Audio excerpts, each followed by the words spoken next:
നമസ്കാരം. ഇൻഫോർ ന്യൂസിന്റെ ഇന്നത്തെ വാർത്തകളിലേക്ക് സ്വാഗതം. ആദ്യം പ്രധാന വാർത്തകൾ. ബലാത്സംഗ കേസ് റാപ്പർ വേടന്റെ അറസ്റ്റ് തടഞ്ഞ് ഹൈക്കോടതി. വേടന്റെ മുൻകൂർ ജാമ്യാപേക്ഷയിലാണ് ഹൈക്കോടതി നടപടി. വെള്ളിക്കുളങ്ങര ചൊക്കന ഹാരിസൺ എസ്റ്റേറ്റിലെ മാനേജരുടെ ബംഗ്ലാവിന് നേരെ കാട്ടാനയുടെ ആക്രമണം. കൊടുങ്ങല്ലൂർ അഴീക്കോട് മത്സ്യബന്ധന വള്ളം മറിഞ്ഞു. അപകടത്തിൽപ്പെട്ട തൊഴിലാളികളെ രക്ഷപ്പെടുത്തി. ചാലക്കുടി പുഴയിൽ വീണ് അവിട്ടത്തൂർ സ്വദേശി മരിച്ചു. വെള്ളാങ്കല്ലൂരിൽ വാടകയ്ക്ക് താമസിക്കുന്ന ജോയ് മാളിയേക്കലാണ് മരിച്ചത്. അക്കിക്കാവ് കുന്നംകുളം റോഡിൽ ദുരിതയാത്ര. കുണ്ടും കുഴിയും സ്വകാര്യ ബസ്സുകളുടെ മരണപ്പാച്ചിലും ജനത്തെ വലയ്ക്കുന്നു. അഴിമതിരഹിത സംശുദ്ധ ഭരണം തുടരട്ടെ എന്ന മുദ്രാവാക്യവുമായി സിപിഐഎം പറപ്പുക്കര പഞ്ചായത്ത് വികസന മുന്നേറ്റ കാൽനട ജാഥ ആരംഭിച്ചു. വിശദമായ വാർത്തയിലേക്ക്. ബലാത്സംഗ കേസിൽ റാപ്പർ വേടന്റെ അറസ്റ്റ് തടഞ്ഞ് ഹൈക്കോടതി.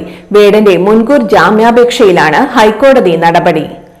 ഉഭയകക്ഷി സമ്മതപ്രകാരമുള്ള ശാരീരിക ബന്ധം എങ്ങനെ ബലാത്സംഗമാകുമെന്ന് ഹൈക്കോടതി ചോദിച്ചു.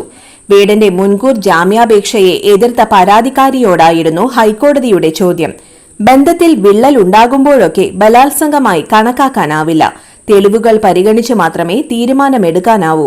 ഇൻഫ്ലുവൻസർ ആണോ അല്ലയോ എന്നതല്ല, വ്യക്തി എന്നതാണ് പ്രശ്നം. എല്ലാവരും അമർ ചിത്രകഥ വായിച്ചാണ് വളർന്നത്. പുരാണ കഥകൾ പറയേണ്ടതില്ല, ഹൈക്കോടതി പറഞ്ഞു. വേടനെതിരെ മറ്റ് കേസുകളുണ്ടെങ്കിൽ സർക്കാർ അറിയിക്കണമെന്നും ഹൈക്കോടതി ആവശ്യപ്പെട്ടു. വേടനെതിരായ തെളിവുകൾ ഹാജരാക്കാൻ പരാതിക്കാരിയോട് ഇന്നലെ കോടതി ആവശ്യപ്പെട്ടിരുന്നു. വേടൻ സ്ഥിരം കുറ്റവാളിയാണെന്നായിരുന്നു പരാതിക്കാരിയുടെ വാദം. നിലവിൽ വേടനെതിരെ 2 പരാതികൾ കൂടി മുഖ്യമന്ത്രിക്ക് ലഭിച്ചിട്ടുണ്ട്. സർക്കാരിൽ സ്വാധീനമുള്ള ആളാണ് വേടനെന്നും പരാതിക്കാരി ഉന്നയിക്കുന്നുണ്ട്. താൽപര്യമില്ലെന്ന് പറഞ്ഞപ്പോഴും നിർബന്ധപൂർവ്വം ലൈംഗികാതിക്രമം നടത്തിയെന്നും പരാതിക്കാരി ആരോപിച്ചിരുന്നു. എന്നാൽ ഉഭയസമ്മതപ്രകാരമുള്ള ബന്ധമായിരുന്നു യുവതിയുമായി ഉണ്ടായിരുന്നതെന്നും മറിച്ചുള്ള ആരോപണം തെറ്റാണെന്നും മറ്റു പരാതികൾ ഉണ്ടെന്ന വാദം നിയമത്തിന്റെ ദുരുപയോഗമാണെന്നും വേടൻ വാദിച്ചിരുന്നു. ഉഭയസമ്മതപ്രകാരമുള്ള ബന്ധം ബലാത്സംഗമായി കണക്കാക്കാനാകില്ലെന്ന സുപ്രീം കോടതി ഉത്തരവുകളും ചൂണ്ടിക്കാട്ടിയിരുന്നു. വെള്ളിക്കുളങ്ങര ചൊക്കന ഹാരിസൺ എസ്റ്റേറ്റിലെ മാനേജരുടെ ബംഗ്ലാവിന് നേരെ കാട്ടാനയുടെ ആക്രമണം. ബംഗ്ലാവിന് പുറകിലെ അടുക്കളയുടെ ഭിത്തിയിലുള്ള ഗ്രില്ല് തകർത്ത കാട്ടാന അടുക്കളയ്ക്കുള്ളിലുണ്ടായിരുന്ന സാധന സാമഗ്രികൾ വലിച്ചു പുറത്തിട്ടു. ചൊക്കന എസ്റ്റേറ്റിലെ അസിസ്റ്റന്റ് മാനേജർ താമസിക്കുന്ന ബംഗ്ലാവിൽ തിങ്കളാഴ്ച രാത്രിയിലാണ് സംഭവം നടന്നത്. ഗ്രില്ല് തകർത്ത ശേഷം തുമ്പിക്കൈ അകത്തിട്ട് അടുക്കളയിലുണ്ടായിരുന്ന ഗ്യാസ് സിലിണ്ടർ, പല വ്യഞ്ജനങ്ങൾ തുടങ്ങിയവ ആന പുറത്തേക്ക് വലിച്ചിട്ടു. അടുക്കളയിലുണ്ടായിരുന്ന മേശയും പുറത്തേക്ക് വലിച്ചിട്ടു. സംഭവ സമയത്ത് ബംഗ്ലാവിൽ ആളുണ്ടായിരുന്നില്ല.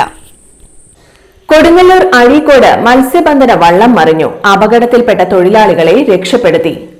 ജീലാനി എന്ന വള്ളമാണ് അപകടത്തിൽപ്പെട്ടത്. വള്ളത്തിലുണ്ടായിരുന്ന മുനക്കൽ സ്വദേശികളായ നസീർ, ഷാഫി എന്നിവരെ രക്ഷപ്പെടുത്തി. തീരദേശ പോലീസും ഫിഷറീസ് റെസ്ക്യൂ സംഘവും മറ്റ് തൊഴിലാളികളും രക്ഷാപ്രവർത്തനത്തിൽ പങ്കെടുത്തു. ചാലക്കുടി പുഴയിൽ വീണ് അവിട്ടത്തൂർ സ്വദേശി മരിച്ചു. വെള്ളാങ്കല്ലൂരിൽ വാടകയ്ക്ക് താമസിക്കുന്ന ജോയ് മാളിയേക്കലാണ് മരിച്ചത്. ചൊവ്വാഴ്ച രാവിലെ 8 മണിയോടെയാണ് ചാലക്കുടി പുഴയിലൂടെ ഒരാൾ ഒഴുക്കിലകപ്പെട്ടത് നാട്ടുകാരുടെ ശ്രദ്ധയിൽപ്പെടുന്നത്. ഉടൻ തന്നെ ഫയർഫോഴ്സിൽ വിവരം അറിയിക്കുകയും ഫയർഫോഴ്സ് ഉദ്യോഗസ്ഥർ അതിസാഹസികമായി പുഴയിലേക്ക് എടുത്തുചാടി ഇയാളെ പുഴയിൽ നിന്നും രക്ഷപ്പെടുത്തി ചാലക്കുടി താലൂക്ക് ആശുപത്രിയിൽ എത്തിക്കുകയായിരുന്നു.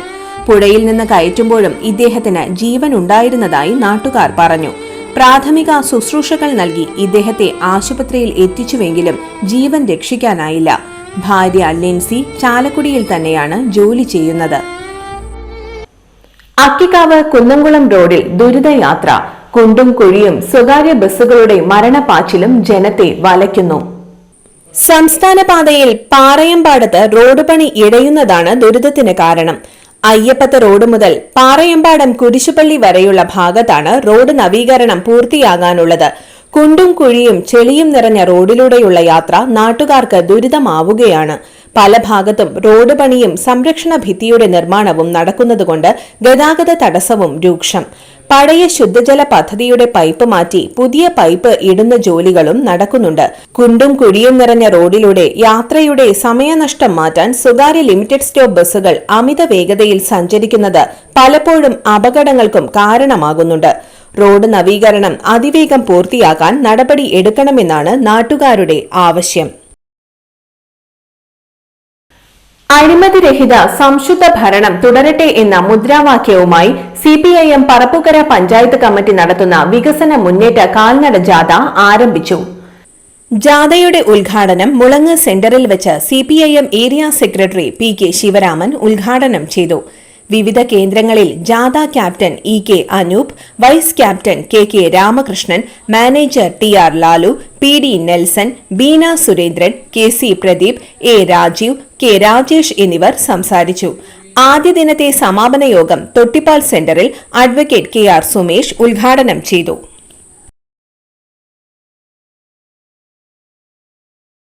ഇന്നത്തെ സ്വർണ്ണവില നോക്കാം. ഇന്നത്തെ സ്വർണ്ണവില നിങ്ങൾക്കായി സമർപ്പിക്കുന്നത് ഇവാനിയ ഗോൾഡ് തൃശൂർ.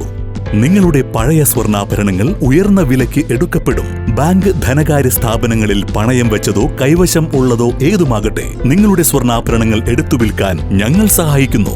100% വിശ്വസ്തവും സുതാര്യവുമായ സേവനം ഞങ്ങൾ ഉറപ്പു നൽകുന്നു.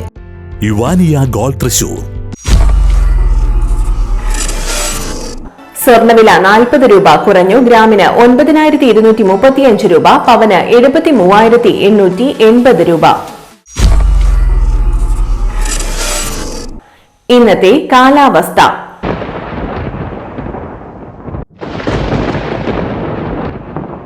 കൂടിയ താപനില 29 ഡിഗ്രി സെൽഷ്യസ്, കുറഞ്ഞ താപനില 24 ഡിഗ്രി സെൽഷ്യസ് രേഖപ്പെടുത്തി.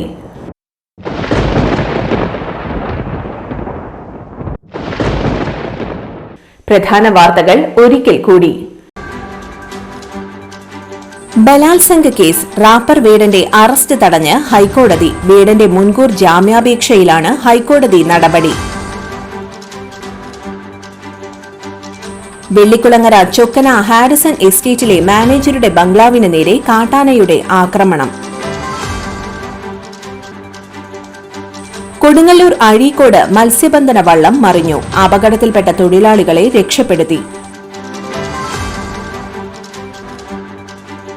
ചാലക്കുടി പുഴയിൽ വീണ് അവിട്ടത്തൂർ സ്വദേശി മരിച്ചു. വെള്ളാങ്കല്ലൂരിൽ വാടകയ്ക്ക് താമസിക്കുന്ന ജോയ് മാളിയേക്കലാണ് മരിച്ചത്. അക്കിക്കാവ് കുന്നംകുളം റോഡിൽ ദുരിതയാത്ര. കുണ്ടും കുഴിയും സ്വകാര്യ ബസ്സുകളുടെ മരണപ്പാച്ചിലും ജനത്തെ വലയ്ക്കുന്നു. അഴിമതിരഹിത സംശുദ്ധ ഭരണം തുടരട്ടെ എന്ന മുദ്രാവാക്യവുമായി CPIM പറപ്പുകര പഞ്ചായത്ത് വികസന മുന്നേറ്റ കാൽനട ജാഥ ആരംഭിച്ചു. ഇതോടെ ഇന്നത്തെ വാർത്തകൾ പൂർണ്ണമാകുന്നു. ഇന്നത്തെ വാർത്തയുടെ പുനർസംപ്രേക്ഷണം രാത്രി 10:30-നും 11:30-നും, രാവിലെ 6:30, 7:30, 8:30, ഉച്ചയ്ക്ക് 12 മണി എന്നീ സമയങ്ങളിൽ ഉണ്ടായിരിക്കും. തൃശൂർ ജില്ലയിലെ മുഴുവൻ വാർത്തകളും ഇൻഫോർ ന്യൂസ് എന്ന യൂട്യൂബ് ചാനലിലും ഫേസ്ബുക്ക് പേജിലും ലഭ്യമാണ്. വാർത്തകൾക്കായി ചാനൽ സബ്സ്ക്രൈബ് ചെയ്യുക. വാർത്തകളും അറിയിപ്പുകളും സ്വീകരിക്കുന്ന നമ്പർ 9895070239. നന്ദി, നമസ്കാരം.